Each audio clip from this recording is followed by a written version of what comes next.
keluar kamu. Dasar parasit. Teriakan itu mengiringi langkah Harun yang diusir paksa ke tengah badai.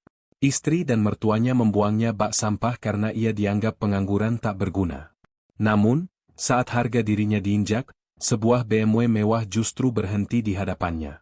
Sopir berseragam turun memberi hormat, membawa Harun pergi meninggalkan penyesalan yang baru saja dimulai. Siapa sebenarnya Harun? Apakah kemiskinannya selama ini hanyalah ujian bagi kesetiaan istrinya? Di balik diamnya, tersimpan rencana besar yang akan memutarbalikkan nasib. Ini adalah kisah tentang pengkhianatan yang dibayar lunas dengan kesuksesan, di mana air mata penyesalan tak lagi memiliki nilai tukar di hadapan logika yang dingin. Langit Bogor sore itu tidak sekadar mendung, ia tampak seperti memar raksasa yang siap meledakkan nanah kesedihan ke atas bumi. Di sebuah teras rumah bergaya minimalis yang cat temboknya mulai mengelupas, sebuah drama kemanusiaan tengah mencapai babak paling purba, pengusiran. Harun berdiri di sana, mematung. Di kakinya tergeletak sebuah tas duffel kecil yang resletingnya macet, berisi sisa-sisa martabatnya, 3 helai kemeja, 1 laptop tua yang baterainya bocor, dan ijazah SMK yang kini nilainya setara kertas pembungkus gorengan di mata dunia korporat. Suara Bu Lastri bukan lagi sekadar teriakan, itu adalah frekuensi tinggi yang dirancang untuk meremukkan mental. Keluar kamu, laki-laki parasit. Kamu pikir anak saya ini sapi perah yang bisa kamu tumpangi hidupnya? 7 tahun, Harun. 7 tahun saya diam melihat kamu cuma jadi teknisi rendahan, dan sekarang kamu malah dipecat? Dasar sampah. Wanita paruh baya itu melempar sebuah map coklat, surat PHK Harun, tepat ke wajah menantunya. Kertas itu melayang liar tertiup angin kencang sebelum mendarat di genangan air hujan yang mulai membasahi lantai teras. Namun, yang lebih menyakitkan bagi Harun bukanlah histeria ibu mertuanya, melainkan kebisuan Tania. Istrinya itu berdiri di ambang pintu, bersandar pada kusen kayu jati dengan tangan terlipat di dada. Tatapan Tania kosong, dingin, seolah sedang melihat orang asing yang tersesat di halaman rumahnya, bukan suami yang pernah berjanji sehidup semati dengannya. Suara Harun parau, nyaris hilang ditelan gemuruh petir. Kamu diam saja? Kamu lupa siapa yang bayar cicilan rumah ini 2 tahun pertama? Siapa yang jual motor buat biaya rumah sakit ibumu tahun lalu? Tania menghela napas panjang, sebuah gestur bosan yang menyayat hati. Jangan ungkit masa lalu, Mas. Masa lalu nggak bisa dimakan. Realistis saja. Kamu sekarang pengangguran, nggak punya pesangon, dan utang kita numpuk. Aku malu, Mas. Malu sama teman kantor, malu sama tetangga. Kamu itu beban mati. Pergilah, cari hidupmu sendiri. Kalau sudah sukses, yang aku ragukan, baru kamu boleh injak halaman ini lagi. Hujan turun deras seketika, seolah langit tidak tahan lagi menahan muntahan airnya. Harun mengangguk pelan. Tidak ada air mata. Di balik kacamata retaknya, matanya justru memancarkan sesuatu yang mengerikan, kalkulasi. Ia membungkuk, memungut tasnya yang basah kuyup, dan berbalik badan. Rahasia besar yang Harun simpan rapat-rapat adalah ini, ia tidak sebodoh yang mereka kira.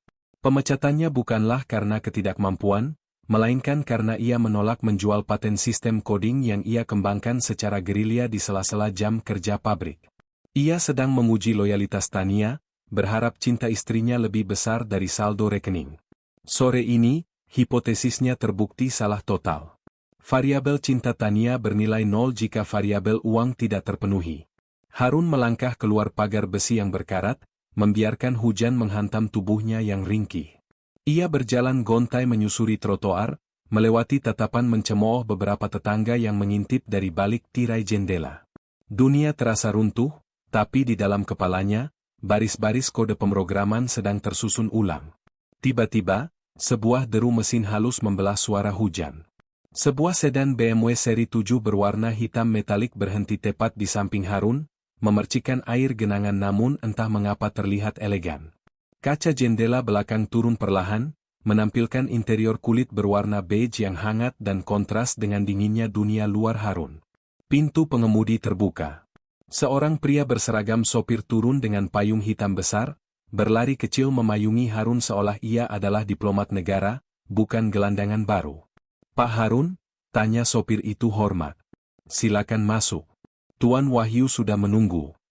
Dari balik jendela rumah yang baru saja memuntahkannya, mata Tania dan Bu Lastri membelalak. Mulut mereka ternganga, menyaksikan pemandangan yang menabrak logika kemiskinan yang baru saja mereka voniskan pada Harun.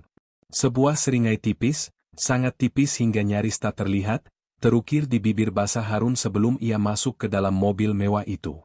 Babak baru permainan baru saja dimulai, dan kali ini, Harun yang memegang dadu. Interior BMW itu beraroma kulit mahal dan ambisi. Harun duduk diam, air hujan menetes dari ujung jaketnya membasahi karpet mobil, namun sopir itu tidak protes sedikit pun. Mobil meluncur membelah kemacetan Bogor, membawa Harun jauh dari kekumuhan mental yang baru saja ia tinggalkan.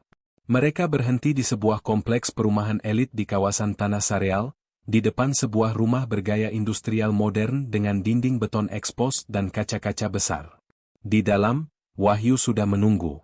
Teman masa SMK yang dulu sering menyontek tugas matematika Harun itu kini tampak seperti pemilik dunia.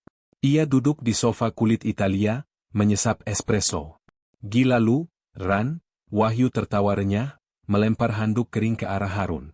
Gue denger lu diusir kayak kucing kurap. Padahal otak lu itu aset nasional. Istri lu itu rabun atau gimana? Harun mengeringkan rambutnya dengan kasar. Dia bukan rabun, Yu. Dia cuma rasional. Di dunia ini, potensi nggak bisa dipakai buat beli beras. Orang butuh bukti tunai. Dan itu yang bakal kita bikin, sahut Wahyu, matanya berbinar licik. Ia membuka laptop di meja, menampilkan blueprint digital yang rumit. Proyek, cerdas bersama, yang lu rancang waktu kita mabuk kopi setahun lalu? Gue udah jual konsepnya ke investor Jakarta. Mereka gila, Ran. Mereka mau suntik dana 5 miliar buat tahap seed funding. Tapi syaratnya satu, lu harus jadi CTO, Chief Technology Officer.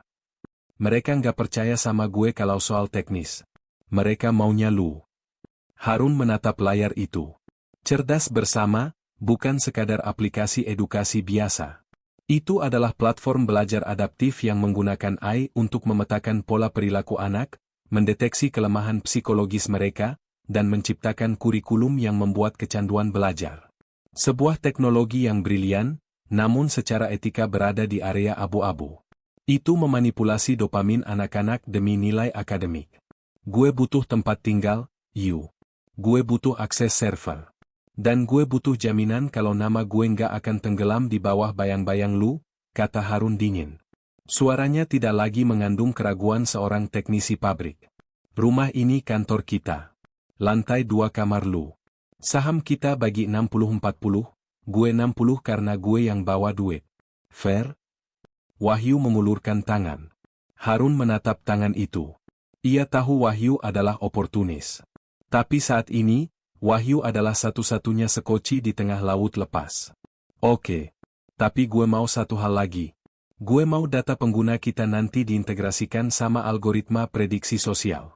Gue mau ngebuktiin teori gue, bahwa manusia itu cuma kumpulan data yang bisa diprediksi, termasuk kesetiaan mereka.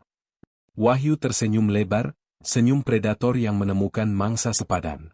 Lu makin mengerikan sejak jadi duda, Ran. Deal. Sementara itu, di rumah kontrakan sempit yang kini terasa sunyi, Tania duduk di ruang tamu dengan gelisah. Ponselnya tergenggam erat. Bayangan Harun masuk ke dalam BMW terus menghantui pikirannya. Mustahil, MA, gumam Tania. Mas Harun itu cuma lulusan SMK. Mana mungkin dia dijemput mobil semewah itu? Jangan-jangan dia jadi kurir narkoba? Atau dia jual ginjal? Bu Lastri mendengus sambil mengunyah gorengan dingin. Alah, paling itu taksi online premium yang dia pesan pakai sisa uang terakhirnya buat pamer. Biar kita nyesel. Jangan ketipu, Tan. Laki-laki miskin tetap miskin. Kalau dia kaya, ngapain dia mau hidup susah sama kita selama ini? Udah, lupain. Besok kamu fokus cari suami baru yang lebih mapan. Pak Haji Sobari yang punya toko material itu kan nanyain kamu terus. Tania mengangguk ragu, namun hatinya mencuit. Ada insting wanita yang berbisik bahwa ia baru saja membuang tiket lotre yang sudah menang. Malam itu, Tania mengirim satu pesan singkat ke nomor Harun yang sudah tidak aktif, "Mas, kamu di mana?" Pesan itu hanya centang satu, menggantung di awang-awang seperti penyesalan yang terlambat. Di ruang server lantai 2 rumah Wahyu, Harun melihat notifikasi pesan itu masuk ke sistem cloud yang baru ia retas untuk memulihkan nomor lamanya secara virtual. Ia membacanya, lalu menekan tombol delete tanpa ekspresi. Jarinya kembali menari di atas keyboard, menulis kode yang akan mengubah nasib ribuan anak Indonesia, sekaligus mengubur masa lalunya dalam tumpukan binari. Dendam terbaik, pikir Harun, bukanlah membalas caci maki, melainkan menjadi begitu besar hingga orang yang menghinamu terlihat seperti semut. 3 bulan adalah waktu yang singkat bagi alam semesta, namun bagi Harun, itu adalah satu era evolusi. Di bawah tangan dinginnya, cerdas bersama, bertransformasi dari sekadar ide menjadi aplikasi yang diunduh 2 juta kali dalam sebulan. Algoritma yang ia ciptakan bekerja terlalu sempurna. Aplikasi itu tahu persis kapan seorang siswa merasa bosan dan menyuntikkan konten gamification yang memicu adrenalin. Namun, bukan hanya teknologi yang membuat mereka meledak. Wahyu, dengan otak bisnisnya yang licin, memainkan kartu, duka marketing.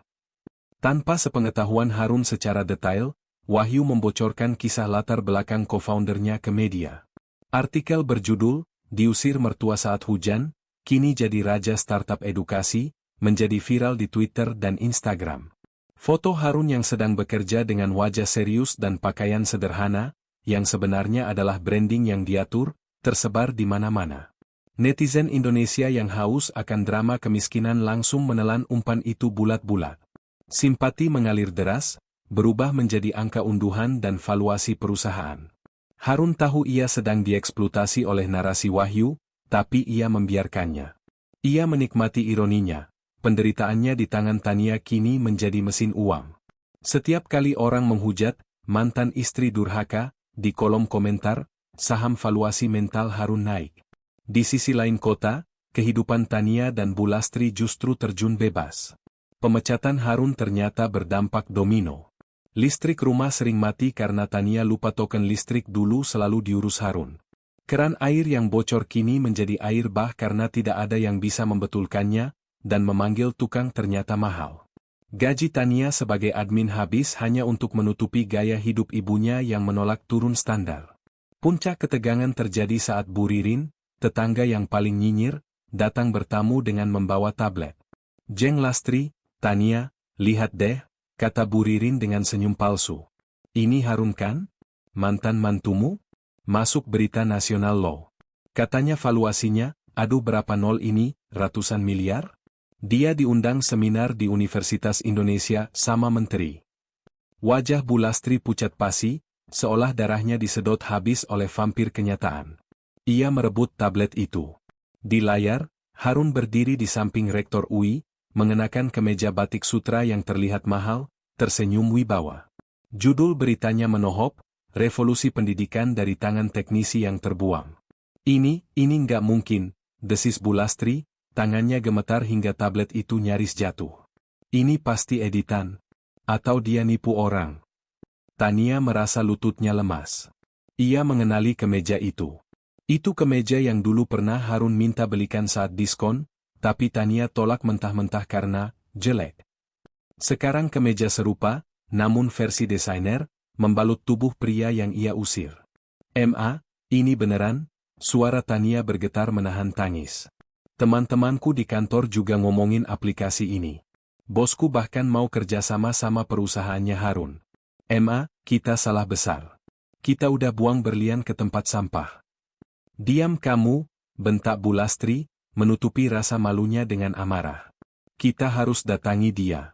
Dia masih suamimu sah secara agama kan? Kamu belum urus cerai ke pengadilan kan? Nah, itu kuncinya. Kamu datang ke sana, nangis sedikit, minta maaf. Laki-laki itu lemah sama air mata wanita. Kita minta hak kita. Kamu istri yang nemenin dia dari nol, kamu berhak atas harta itu." Mentalitas Bulastri yang parasit membuat Tania mual, tapi di sudut hatinya yang paling gelap, ia setuju. Bukan hanya karena uang, tapi karena egonya terluka. Ia tidak rela melihat Harun bahagia tanpa dirinya. Ia merasa memiliki hak kepemilikan atas kesuksesan Harun, seolah penderitaan yang ia berikan adalah pupuk yang membuat Harun tumbuh. Keesokan harinya, Tania melakukan riset. Ia menemukan alamat kantor baru Harun di Gedung Pencakar Langit Jakarta Selatan. Ia berdandan habis-habisan, menggunakan dress terbaik yang ia punya, mencoba merekonstruksi kecantikan yang dulu membuat Harun jatuh cinta. Namun, saat ia bercermin, ia melihat gurat kelelahan dan ketamakan yang tidak bisa ditutupi bedak. "Tunggu aku, Mas," bisik Tania pada bayangannya sendiri. "Kita belum selesai."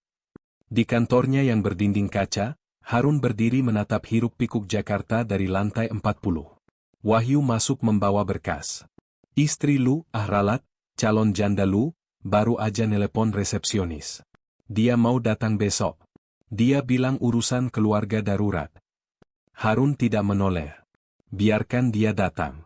Aku butuh data terakhir untuk menutup risetku tentang kemunafikan manusia." Wahyu terkekeh. "Lu sadis, Ran. Gue suka." Lobi kantor cerdas bersama didesain untuk mengintimidasi. Langit-langit tinggi, marmer putih, dan logo perusahaan yang menyala neon biru membuat Tania merasa kecil. Ia harus melewati 3 lapis keamanan sebelum akhirnya diizinkan naik ke lantai eksekutif. Di sana, bukan Harun yang menyambutnya, melainkan keheningan ruang tunggu yang dingin. Setelah 1 jam dibiarkan menunggu, sebuah taktik psikologis yang disarankan Wahyu, pintu ruangan CEO terbuka. Tania masuk dengan langkah gemetar. Harun duduk di balik meja kayu mahoni besar, sibuk dengan tabletnya. Ia tidak berdiri, tidak tersenyum, bahkan tidak menawarkan duduk. "Mas Harun?" Suara Tania pecah. Ia langsung memainkan kartu asnya, air mata. Ia bersimpuh di depan meja Harun, sebuah adegan dramatis yang sudah ia latih di rumah. "Maafin aku, Mas. Aku hilaf. Aku dan Mama, kami cuma panik waktu itu. Kamu tahu kan tekanan ekonomi bikin orang gelap mata? Aku masih sayang sama kamu, Mas. Pulanglah. Rumah sepi tanpa kamu." Harun meletakkan tabletnya perlahan. Bunyi, tak, saat tablet menyentuh meja terdengar seperti palu hakim. Ia memutar kursinya, menatap Tania dengan tatapan seorang ilmuwan yang sedang mengamati bakteri di mikroskop. "Berdiri, Tania. Jangan kotori karpet mahalku dengan drama murahmu," ucap Harun datar. Suaranya tidak mengandung amarah, dan itu justru lebih menakutkan. Tania terkesiap, perlahan berdiri sambil menghapus air matanya yang kini terasa sia-sia. "Mas, kok kamu ngomong gitu? Aku istrimu." "Status di kertas," potong Harun. "Tania, aku sudah menganalisis pola hubungan kita. Kamu tidak mencintaiku. Kamu mencintai keamanan finansial yang aku berikan. Saat keamanan itu hilang, cintamu error 404 not found. Sekarang, saat sistemku sudah upgrade dan keamanannya kembali tinggi, kamu mau login lagi? Itu nggak benar. Aku cuma..." "Diam," Harun mengangkat tangan. "Aku berterima kasih padamu, Tania. Serius. Tanpa penghinaanmu, tanpa kamu usir aku ke hujan badai itu, aku nggak akan punya motivasi untuk membunuh sisi lemahku. Kebencianmu adalah bahan bakar roketku. Jadi, secara teknis, kamu sudah berjasa. Tapi dalam bisnis, jasa itu sudah lunas dibayar dengan penderitaan batinku selama 7 tahun." Pintu ruangan terbuka. Bu Lastri, yang ternyata menyelinap ikut masuk meski dilarang keamanan, menerobos masuk dengan wajah memerah. "Hei Harun, jangan sombong kamu. Ingat, kamu dulu numpang di rumah saya. Makan dari piring saya. Sekarang kamu sukses sedikit sudah lupa daratan. Tania itu berhak atas harta gono gini. Kami akan tuntut kamu." Harun tertawa. Tawa yang kering dan kosong. Ia menekan tombol intercom. "Security, tolong amankan 2 penyusup di ruangan saya." Lalu ia menatap Bu Lastri tajam. "Bu, rumah ibu sertifikatnya masih digadaikan ke bank keliling kan? Saya tahu karena debt collector-nya sering menghubungi nomor lama saya. Saya sudah tebus sertifikat itu." Wajah Bu Lastri berubah cerah seketika. Harapan akan uang membutakannya. "Nah, gitu dong. Itu baru menantu yang tahu balas budi." "Saya tebus," lanjut Harun dengan senyum miring, dan saya jual ke pengembang apartemen di sebelahnya. Kalian punya waktu 1 minggu untuk angkat kaki sebelum buldoser datang. Uangnya saya sumbangkan ke panti asuhan atas nama penebusan dosa kalian." Jeritan Bu Lastri memenuhi ruangan, campuran antara histeria dan keputusasaan. Tania memandang Harun dengan horor. Pria di depannya bukan lagi suaminya. Dia adalah monster yang diciptakan oleh keserakahan mereka sendiri. "Kamu jahat, Mas," teriak Tania saat diseret keluar oleh 2 satpam bertubuh kekar. "Aku belajar dari yang terbaik," gumam Harun pelan, kembali menatap layar tabletnya. Namun, saat pintu tertutup, tangannya sedikit gemetar. Kemenangan ini terasa manis, tapi meninggalkan rasa getir di lidah seperti racun yang nikmat. Ia menang, tapi ia juga kehilangan sisa kemanusiaannya. 6 bulan kemudian, ballroom Hotel Ritz-Carlton dipenuhi oleh cahaya lampu kamera dan tepuk tangan riuh. Harun berdiri di podium, memegang trofi emas sebagai Entrepreneur of the Year. Ia mengenakan jas hitam rancangan Italia yang harganya setara dengan harga rumah mertuanya dulu. Di sampingnya berdiri Wahyu, tersenyum lebar, dan seorang wanita muda bernama Alia, mantan relawan yang kini menjadi istri barunya. Alia berbeda dengan Tania. Ia sederhana, cerdas, dan penurut. Namun, dunia tidak tahu bahwa pernikahan ini pun adalah bagian dari algoritma Harun. Ia butuh pendamping untuk menyempurnakan citra publiknya. Alia mencintainya tulus, tapi Harun? Harun tidak lagi yakin apakah ia mampu mencintai. Hatinya adalah ruang server yang dingin, hanya memproses logika untung rugi. Di barisan paling belakang, di antara kerumunan wartawan, Tania berdiri dengan pakaian lusuh. Wajahnya tirus, matanya cekung. Ia dan ibunya kini tinggal di kontrakan petak di pinggiran kota, bekerja serabutan untuk makan. Ia melihat Harun di panggung, begitu bersinar, begitu jam. Harun memulai pidatonya. "Kesuksesan ini bukan milik saya sendiri. Ini milik setiap orang yang pernah diremehkan. Kepada mereka yang pernah membuang saya." Harun berhenti sejenak, matanya menyapu ruangan dan seolah berhenti tepat di titik Tania berdiri, meski jarak memisahkan mereka ratusan meter. "Terima kasih. Kalian mengajarkan saya bahwa di dunia ini, satu-satunya tangan yang bisa menolongmu adalah tanganmu sendiri yang sedang bekerja." Tepuk tangan membahana. Tania menunduk, air matanya jatuh ke lantai karpet hotel yang tidak akan pernah bisa ia miliki. Ia berbalik pergi, menghilang di balik pintu keluar, membawa penyesalan yang akan ia peluk sampai mati. Setelah acara, Harun berjalan menuju lobi utama. Mobil BMW seri terbaru, kali ini limusin, sudah menunggu. Sopir membukakan pintu. Sebelum masuk, Harun menatap langit malam Jakarta. Tidak ada hujan malam ini. Langit cerah, bintang-bintang terlihat samar kalah oleh polusi cahaya kota. "Mas, kamu bahagia?" tanya Alia lembut, menggenggam tangannya. Harun menatap istrinya, lalu menatap pantulan dirinya di kaca mobil. Pria di kaca itu kaya raya, berkuasa, dan ditakuti. Tapi matanya kosong. "Bahagia itu variabel yang tidak relevan, Alia," jawab Harun datar. "Yang penting adalah kita menang." Harun masuk ke dalam mobil, meninggalkan masa lalu yang hancur di belakangnya. Roda mobil berputar, melindas kenangan, melaju menuju masa depan yang gemerlap namun sunyi. Ia telah membuktikan pada dunia bahwa ia bisa bangkit, tapi dalam prosesnya, ia telah membunuh Harun yang polos dan penyayang. Yang tersisa hanyalah sang arsitek dendam yang duduk di singgasana emas, sendirian di tengah keramaian.